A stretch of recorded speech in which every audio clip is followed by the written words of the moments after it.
אנחנו נמצאים ליד דלת שהיא בת כמעט 5 שנים.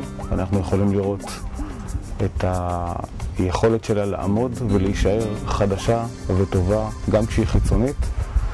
זה סיפור של בית שהעיצוב של הדלת הוא בהתאם לקווי הבית, קווים גיאומטריים, משתנים חריגים. בעצם הרעיון של הדלת הזאת נולד כאן בשטח, והלקוח קנה בווריאציה דלת שלא הייתה, לא נבראה מעולם.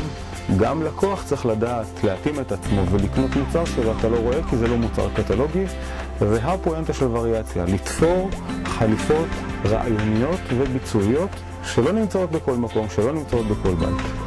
יש דלתות יותר יפות, כזאת יש רק אחת. האינטראקציה הזאת שתיארתי עם הלקוח ואיתי היא אינטראקציה יומיומית עם אדריכלים ומעצבים שכבר למדו את העניין שאפשר לבוא לווריאציה ולייצר סוג של שיח איך לבנות מוצר שתפור על לקוח. בחלק מהמקרים מתחילים מאפס, ובחלק גדול מהמקרים מעצבים ואדריכלים לא רוצים לקחת את הלקוח לכל תהליך הבנייה והעיצוב, אלא לוקחים מוצר, שלד של פורמט קיים, ונותנים את טביעות האצבע הפרטיות שלהם או של הלקוח. תמיד לדלת הפרטית שלו יש סוג של טביעת אצבע שאין לאף אחד אחר.